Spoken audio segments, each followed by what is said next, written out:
The Muscle Car and Corvette Nationals is famous for having theme displays. This one is part of the class of 72, and it's kind of a sub-theme display because these are all 1972 Buick GS 455 Stage 1 convertibles.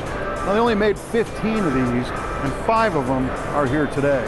And it's fun because you can now compare the different options and different colors of these 5 different cars as they're on display here. One interesting little tidbit we saw is a small indicator on some of these cars on the dash pad. That's a light that lights up and it says fasten seatbelts. Not all of them have it. Maybe it was introduced halfway through the year. I don't know. Kind of a neat little thing to find here at the Muscle Car Corvette Nationals.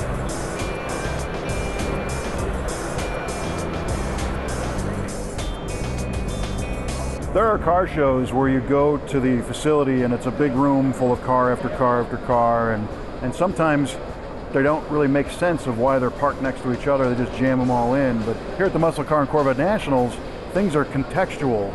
And Dan here has been very instrumental in putting some of these theme displays together. Tell me what we're standing in this time. This is the class of 72, honoring the class of GM, Ford, AMC, everything I could find that was really unique this year to the 72 class, and celebrating the 45th year of the 1972 class. So I was very excited to do this. It was a lot of fun. Yeah. Well, you've been able to pull together a tremendously cool variety of cars that share that common thread of 1972. Yeah, you know, it's hard to say no to some people when they have got great cars, because you can only fit so many cars in here, you know? Yeah. And so that's the downfall of it, if there's any kind of a downfall to the show. Not everybody can make it, but I invite people next year to come, you know? I would think, looking at how difficult it might be to get these cars together, if I dreamed up some theme display, I'd be like, where do I start? Where do I find the first car? But you're saying you got the opposite problem sometimes. Yeah, the first couple years, it was just the opposite. It was just the opposite, you know, I'm like, where am I going to find these cars? How am I going to do this, you know? And now, because of the show is just growing and growing and growing, and people are coming, you know, from all over, Canada, California, Florida, it's just, it's really fun to see this show grow, and it's very rewarding. Yeah. Very rewarding. So you were able to pull together a really wide variety of cars this year. What are we looking at?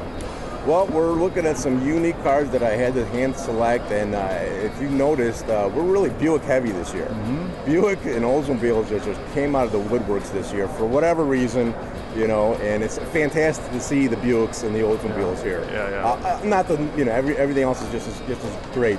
But standing right behind me is a silver 1972 Stage 1 coupe that was formerly owned by Tom Ricks. And we're hoping he shows up here today. And John Colpizzoli is the owner of the car today. And I was proud to put this car right in front of center because it's actually an NHRA record holder car from back in the day. And it's a phenomenal car, a lot of history. We've got this Torino right here. It's 351, beautiful green on green Torino. We've got 1972 Hurst Olds, owned by Joe Spangoli. Beautiful car. He received a pick award this weekend, which was phenomenal for him to receive that. So that was mine. That's right. That was yours. That was yours. As a matter of fact, that was yours. So it was just amazing. So you know, just a fun show. And the Buick race car. That's an original paint car? Yes, it's an original paint car. It's never was damaged. It never hit a wall. You know, Tom Ricks just drove that thing straight and true, and I had the pleasure of, you know, getting it ready for the show. Mm-hmm. So I spent a lot of time with that car, and I was just you know, just truly honored to be able to work on that car. I was blown away by Tim Burton's Trans Am back there. Absolutely. It's just, you know, it just gets better and better and better, and people say, how do you guys do this? How do you guys do this? Well, you know, it's the love and the passion that this show brings to all of us that just love and breathe these cars. Yeah. You know, and they're all phenomenal, and I'm just proud to bring them here to everybody to see them. Yeah. Well, I thank you for putting the time in, because I know it takes a ton of time. Thanks. And you know, the interesting thing about this show is the MCACN team and guys like you put this show on and invite people, but it's not like this is your content. It's not like this is a concert where you're a band performing and people see your thing. You rely on everybody else's stuff. Absolutely. Right? I can't do this. It's a team. It's a team effort. And, you know, I always try to say we. Yeah, you know, definitely. It's all about the team. It's the people backstage that have that you don't even see back there. Right. It's the best, biggest indoor muscle car show, and it just gets better and better and better. And just wait to see what's coming. Next year is going to be phenomenal.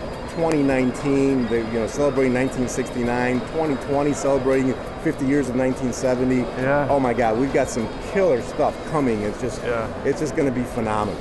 Get your tickets now. Get your tickets now. Yes, get your tickets now. All right, man. Always a pleasure. Thank you. Thank you. My pleasure. See you, buddy.